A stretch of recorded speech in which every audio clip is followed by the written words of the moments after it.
Muy buenos días. En esta oportunidad estaremos abordando el enfoque andragógico para la formación del potencial humano adulto. En este nuevo aprendizaje, antes de definir el hecho andragógico, es importante tener bien en claro lo que es la andragogía. Adam en 1977 la define como parte de la antropología y es la ciencia y el arte de la educación de adultos. Ludowski, en 1986, por su parte, la define como el empleo de todos los medios o modalidades de la formación de la personalidad puesto a disposición en todos los adultos, sin distinción alguna, ya que haya cursado solo la educación primaria o secundaria hasta la superior. Mientras que Quintero, en 1989, la define como el arte y la ciencia para ayudar a los adultos a aprender. Entonces, ¿qué es el hecho andragógico? Lo podemos definir como el proceso de orientación para que los adultos desarrollen su autodeterminación. Este se basa en la orientación individual, social y ergológica. Se da en el proceso de formación de adultos e implica interpretar el hecho educativo como un hecho andragógico, donde la educación se realiza como autoeducación. Funcionalidad del hecho andragógico. Podríamos decir que es real, objetiva y concreta. El adulto es una realidad biológica, psicológica, económica y social. Además es susceptible de educarse durante todas las etapas de su vida. Y por supuesto, la sociedad necesita educar a sus miembros. Los condicionantes del hecho andragógico podríamos mencionar la confrontación de experiencia, la racionalidad, la capacidad de abstracción, integración y aplicabilidad. Los elementos del hecho andragógico podríamos denominarlos como participantes, facilitadores, principio de horizontalidad y participación. Fundamentos de una concepción democrática de la educación. El facilitador es el líder en el proceso de orientación-aprendizaje y posee diferentes funciones, el cual mencionaremos a continuación. Función de identificación. Apoyar a los participantes a identificar sus necesidades de recibir mensajes específicos dentro del ambiente de facilitación. Función de planificación. Planifica junto a los participantes una secuencia de experiencias que ha de producir los aprendizajes deseados. Función motivadora. Crear condiciones que llevarán a los participantes a desear el aprendizaje. Función metodológica. Seleccionar los métodos y técnicas efectivos para producir el aprendizaje deseado. La facilitación del aprendizaje en el adulto, como bien lo reseña Durán en el 2022, demanda una actividad de compromiso, respeto y formación andragógica, preparación metodológica y disposición humana, el cual no es simplemente explicar un tema ni orientarlo a actuar, tampoco a pensar ni sentir de determinada manera.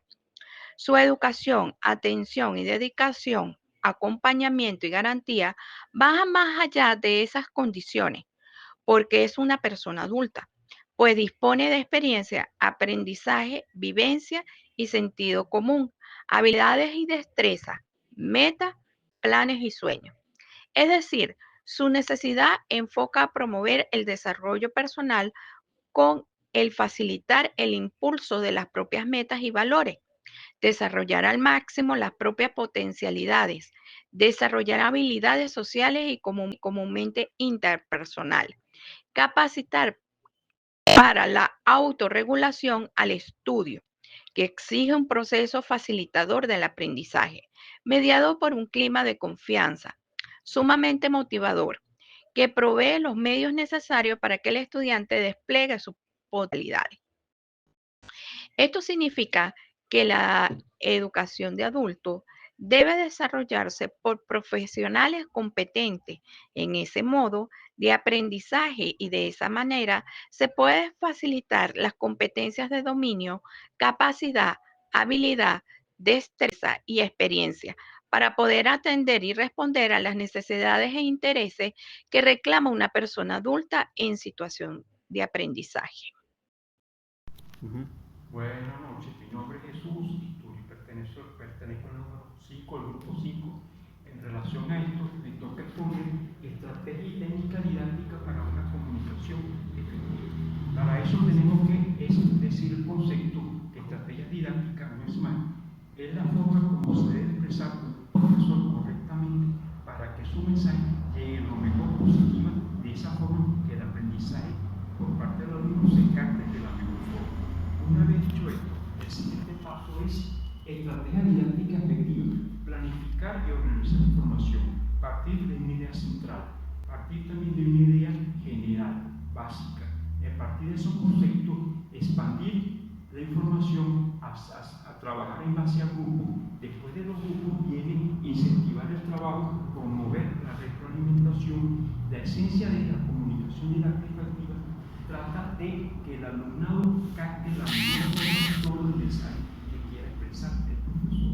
Una vez dicho esto, el siguiente paso es estrategia comunicacional y se estructura con un inicio. El inicio quiere decir saludar al público, romper el hielo para que entren en una comunicación amena, efectiva, buscando siempre que el alumnado participe, se siente incentivado, resumir por parte del profesor, dar esquemas de todo el contenido. Una vez dicho esto, empieza el desarrollo del tema, donde se parte de un problema, a partir de ahí se pone todo lo que se tenga que poner. Una vez dicho el desarrollo completo del tema, viene el resumen. El resumen se basa en la idea principal y central que el profesor puso en un momento dado, donde el alumno se ve en la necesidad de hacer un resumen.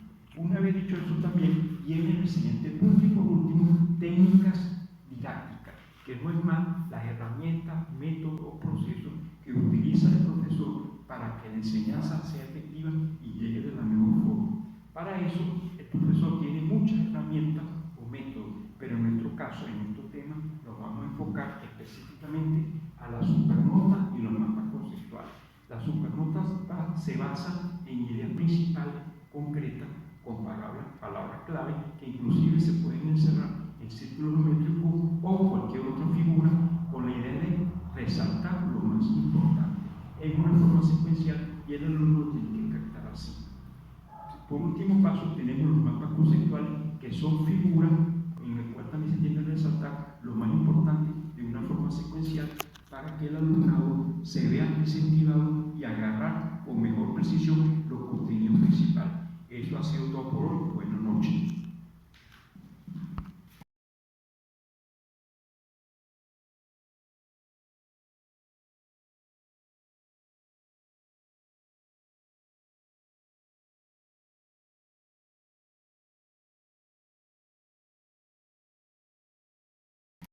¿Qué tal amigos? Sean bienvenidos al módulo de andragogía. En esta ocasión estudiaremos la praxis andragógica, el principio de horizontalidad, el principio de participación y el principio de negociación.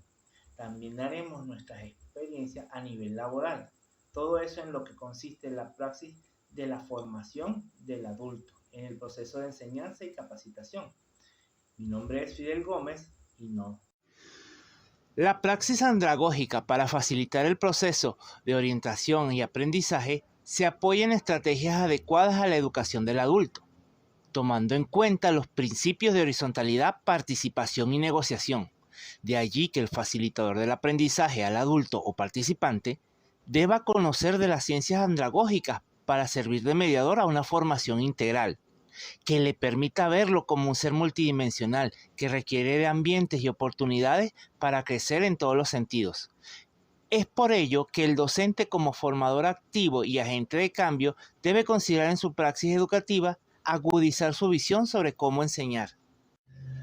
Como se mencionó, se considera a la andragogía como la disciplina que se ocupa de la educación y del aprendizaje del adulto, a diferencia de la pedagogía, que se aplica a la educación en sí misma con gran énfasis en los primeros años. En forma tradicional, Alcala define al adulto conforme a su edad. Toda persona que oscila entre 18 y 70 años. Así la adultez se extiende desde los 20 años y se clasifica en 3 tipos.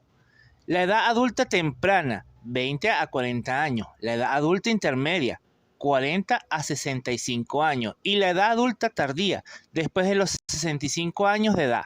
No obstante, desde una concepción biopsicológica, diferentes autores lo definen como un ser en desarrollo continuo y el cual es heredero de su infancia, salido de la adolescencia y en camino hacia la vejez.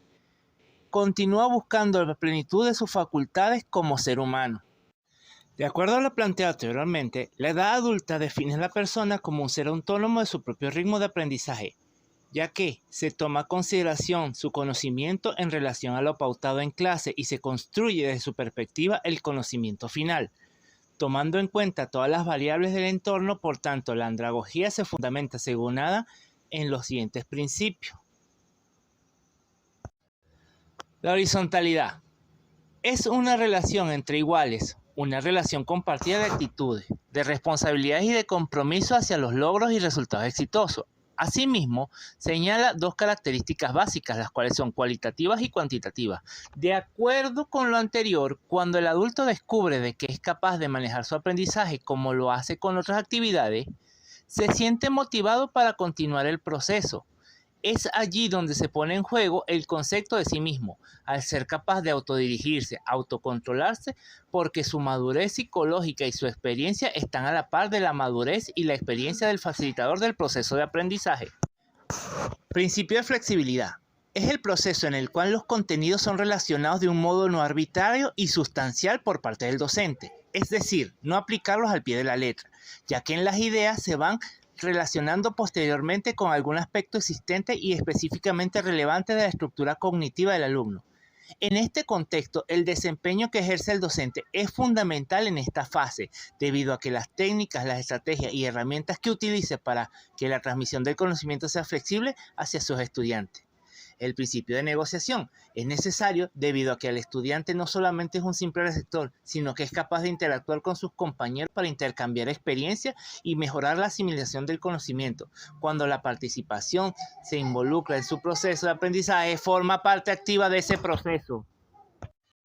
Debemos resaltar el papel de la participación, dado que la participación como principio de la praxis andragógica encierra características tales como actividad crítica, intervención activa, interacción, flujo y reflujo de la información, confrontación de experiencias y diálogo. Adam, en 1968, resume que al adulto en situación de aprendizaje debe permitírsele que las experiencias las experimente, las ponga en práctica cada vez que le sea posible, con el fin de que se despoje de ese cúmulo de frustraciones, tensiones, fracasos que hasta el momento puede tener acumulado. También se considera el trabajo grupal, ya que es aquel donde intervienen todos y cada uno de los integrantes, con aporte más o menos significativo. Cuando la tarea se realiza en estas condiciones, queda la satisfacción de haberla compartido, y el éxito que llegue a alcanzar se considera como el producto del esfuerzo en común. La participación incluye riesgos. Estos riesgos que al ser compartidos por todos los miembros del grupo se empequeñecen, es decir, se pierde su magnitud al distribuirse entre todos para buscar alternativas de solución. Esta forma de abordar los problemas en el trabajo grupal permite involucrarse en tareas de más peso. Aunque la participación se considera como un principio muy relevante en la praxis andragógica, es necesario citar otros aspectos de la no participación. Entre ellos tenemos factores domésticos externos, los cuales tenemos el temor al no familiar, a lo extraño, a lo ajeno al grupo familiar. Miedo a hacer el ridículo y quedar como tal. Inseguridad afectiva por exceso de protección o por indiferencia de los padres y o representantes en la etapa de la niñez. Sentimientos de inferioridad social. Falta de gusto por la situación escolar. Actitudes negativas con la relación de estudio. Falta de dinero. Preocupaciones, incertidumbre en cuanto al posible provecho del cual pueda disfrutar como adulto, impedimentos físicos y mentales. Entre los factores domésticos cabe destacar dificultad de dejar el hogar, oposición de algunos integrantes del núcleo familiar, existencia de condiciones no favorables para el estudio, como lo son el ruido, el exceso de personas en el ambiente familiar y la falta de colaboración de esas personas.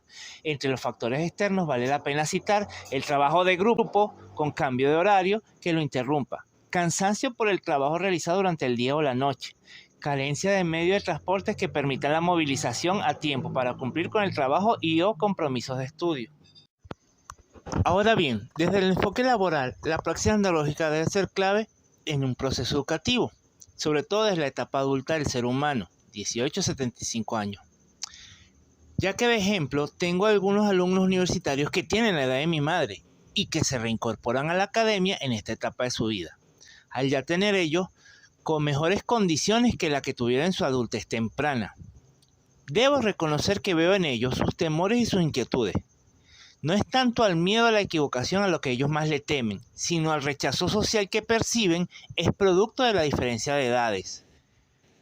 Pero también, una vez que ellos se sienten a gusto y en confianza, he podido ver que su nivel académico mejora. Por otro lado, este año se me asignó la coordinación de tutorías académicas en la universidad donde trabajo. Allí organicé una encuesta sencilla para saber las condiciones sociales, familiares y psicológicas de los alumnos. Esto para mejorar el desarrollo de las clases que se imparten, porque la idea es darle herramientas adecuadas a los alumnos para que su proceso educativo sea satisfactorio y menos traumático. Ahora bien, desde el enfoque laboral, la praxis andrológica debe ser clave en un proceso educativo, sobre todo desde la etapa adulta del ser humano, 18 a 75 años. Ya que de ejemplo, tengo algunos alumnos universitarios que tienen la edad de mi madre y que se reincorporan a la academia en esta etapa de su vida, al ya tener ellos con mejores condiciones que la que tuvieron en su adultez temprana. Debo reconocer que veo en ellos sus temores y sus inquietudes. No es tanto al miedo a la equivocación a lo que ellos más le temen, sino al rechazo social que perciben es producto de la diferencia de edades.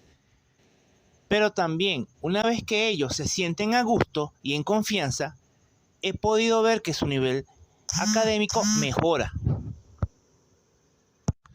Por tal motivo, consideramos que el estudio del hecho androgógico y la praxis androgógica son cada vez más necesarios dentro del proceso educativo, para que el adulto tardío e intermedio logren cumplir con su proceso educativo de calidad y de manera satisfactoria. Y que durante este proceso de retroalimentación, el facilitador genere nuevas destrezas y conocimientos producto de dichas interacciones.